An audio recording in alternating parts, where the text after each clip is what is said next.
इस वक्त मैं खड़ा हूँ इंडिया के सबसे हॉन्टेड महल के बीचों बीच।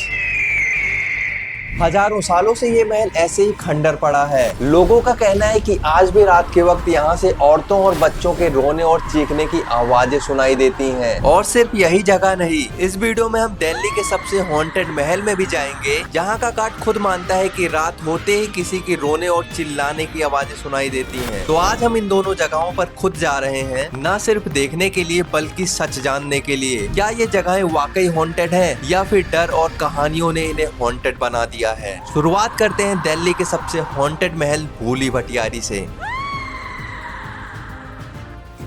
ओके गाइस, तो अभी हम आ चुके हैं दिल्ली के मोस्ट हॉन्टेड महल के अंदर, जो कि है भूली भटियारी का महल। एंड अभी हम यहाँ पर अंदर ही हैं। कहते हैं कि इस महल के अंदर एक रानी की आत्मा भटकती है, जिनकी मृत्यु लगभग 600 साल पहले इस महल के अंदर हो गई थी। और तब से रात होते ही ये महल एक अलग ही रूप ले लेता है। लोगों का मानना है कि अंधेरा होते ही यहाँ से एक औरत के रोने और चीखने की आवाजें सुनाई देती हैं। वैसे हमने सोचा था बाहर से जितना बड़ा दिख रहा था कि कुछ ज्यादा ही बड़ा होगा, बट इतना बड़ा तो है ही नहीं भाई। कुछ ये सारी चीजें, इसके अंदर कुछ नहीं है, यहाँ पर खाली पड़ा हुआ है। ये महल छोटा जरूर था, लेकिन यहाँ का ऑरा काफी नेगेटिव फील हो रहा था। दीवारें काफी पुरानी और कमजोर थी और कमरे इतने टूटे फूटे थे कि लग रहा था कि इनकी दीवारें कभी भी गिर सकती हैं। हवा भी अजीब सी आवाज कर रही थी, जो चीजों को और भी ज्यादा अनकंफर्टेबल सी बना रही थी। यहाँ पर प्लास्टिक की कुछ पाइपें पड़ी हुई है, जो कि पता नहीं कहाँ पर काम आएगी। वैसे यहाँ पर कोई रहता नहीं है, तो क्या ही काम आएगा यहाँ पर। यहाँ पर गाइस एक चूल्हा भी बना हुआ है। एंड यहाँ पर शायद भूतनी खाना वाना बनाया करती थी।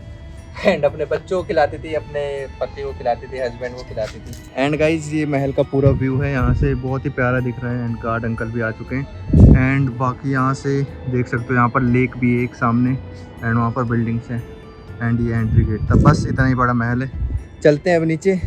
और तो यहाँ पर कुछ नहीं है दोस्तों। हम इस महल में दिन के वक्त आए थे और फिर भी ये जगह काफी डरावनी फील हो रही थी। सोचो अगर हम यहाँ रात में आते तो शायद ये एक्सपीरियंस बिल्कुल अलग होता, लेकिन ये तो सिर्फ एक शुरुआत थी। इस महल को एक्सप्लोर करने के बाद अब वक्त था उस जगह जाने का जिसे कई लोग इंडिया की सबसे डरावनी जगह कहते हैं। एक ऐसा किला जहाँ सूरज ढलने के बाद रुकना मना है, और उस जगह का नाम है भानगढ़ फोर्ट।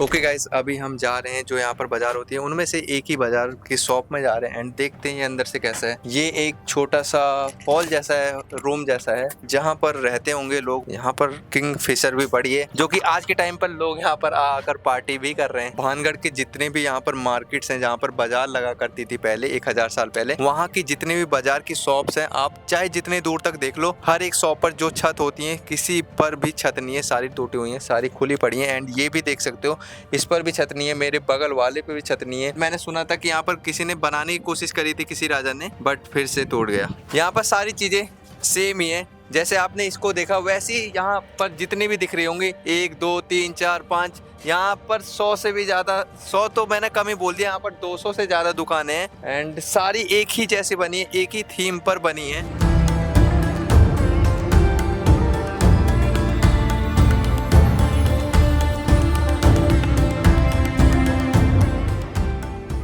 अभी हम भानगढ़ के पूरे बाजार को पार करते हुए यहाँ पर आगे आ चुके हैं। बाजार खत्म ही हो चुके हैं। एंड चलते हैं आगे। आगे थोड़ी दूर पर वहाँ पर गेट है एंट्री करने का महल का। भाई साहब वो पेड़ दिख गया मुझे, जो मैंने उसमें यूट्यूब के वीडियोस में देखा था। एंड ये भाई कितना डरावना लग रहा है देखने में। ये पेड़ इतना पुराना था कि इसे देखकर ही अंदर से डर लग रहा था। इसकी जड़ें पत्थरों के बीच से बाहर निकल रही थी, जो देखने में बिल्कुल डरावनी लग रही थी। और ये सिर्फ एक पेड़ नहीं था, यहाँ पर ऐसे ही कई सारे पेड़ थे। सो गाइस, अब हम एंटर कर रहे हैं महल के मेन गेट के अंदर। एंड भाई साहब कितनी सारी चीजें हैं यहाँ पर, लेकिन सबसे पहले है मंदिर। जय श्री राम। जय श्री राम भाई।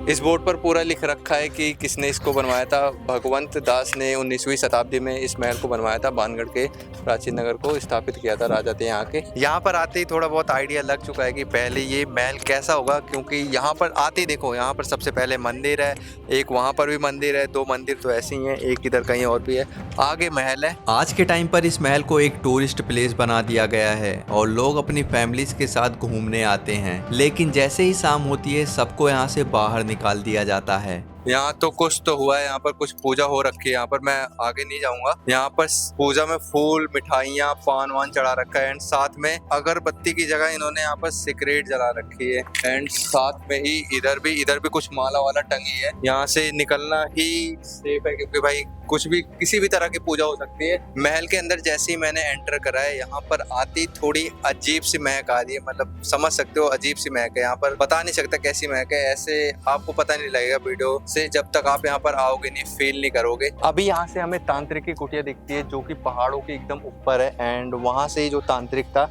देखा करता था यहाँ पर जब रानी नहाया करती थी। बाकी देख सकते हो उतनी दूर है भाई, चढ़ेंगे कैसे, वहाँ पर कोई रास्ता भी नहीं है वहाँ पर चढ़ने का। एंड इसकी स्टोरी कुछ इस तरह है कि कहानी की बात की जाए तो माना जाता है, जो मैंने सुना है, कि यहाँ पर एक तांत्रिक रहता था जो महाराज की रानी को बहुत ज्यादा पसंद करता था। इसीलिए उसने रानी के लिए एक ऐसा परफ्यूम बनाया जिसे अगर रानी अपने ऊपर लगा लेती तो वो तांत्रिक की तरफ आकर्षित हो जाती। लेकिन जब रानी को इस बात का पता चल गया तो उन्होंने उस परफ्यूम को एक पत्थर के ऊपर फेंक दिया। कहते हैं कि उसके बाद वो पत्थर ही तांत्रिक की तरफ खींचा गया और सीधा जाकर तांत्रिक के ऊपर गिरा, जिससे वहीं पर उसकी मौत हो गई। और मरते मरते तांत्रिक ने इस भानगढ़ को श्राप दिया कि रानी के साथ साथ यहाँ की प्रजा भी दर्दनाक मौत मरेगी और उनकी आत्माएं इस किले में ही भटकती रहेंगी।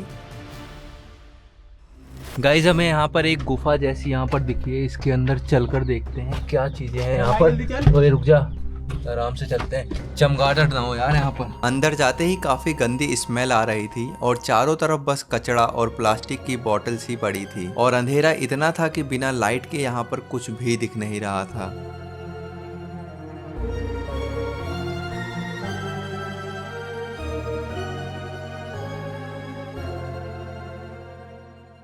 अक्सर देखा जाए तो धूप निकली रहती है तो रूम भी थोड़ा गर्म हो जाता है, बट यहाँ पर जितने भी रूम है वहाँ पर हमेशा एकदम चिल्ड सा माहौल है। एंड बाकी यहाँ पर भी भाई देख सकते हो पता नहीं क्या क्या राख वाख गड्ढे उड्ढे कर रखे हैं। यहाँ पर देख बिल भी है, सांप वाप का तो नहीं है। एंड यहाँ भाई कम कलाकार लोग नहीं आते, यहाँ पर देखोगे वॉल्स पर देखो क्या क्या लिख रखा है इन्होंने, नंबर तक अपना लिख रखा है। जैसे चुड़ैल यहाँ पर कॉल करेंगे उनको, रात को बात करेंगे उनकी गर्लफ्रेंड बनकर, मेरे बाबू ने खाना खाया मेरे बाबू ने आज खाना खाया, नहीं खाया तो आ जाओ मैं तुम्हें खाऊंगी। उसके बाद हमने पूरे भानगढ़ फोर्ट के हर एक कोने कोने को एक्सप्लोर किया। सच कहूँ तो देखने जैसा वहाँ पर कुछ भी नहीं था, बस टूटी हुई दीवारें, खंडर बने कमरे और गहरा सन्नाटा। लेकिन सबसे अजीब चीज थी वहाँ का नेगेटिव ऑरा। इतना हैवी माहौल था कि हम कुछ ही देर में इतने थक गए जैसे एनर्जी एकदम ड्रेन हो गई हो।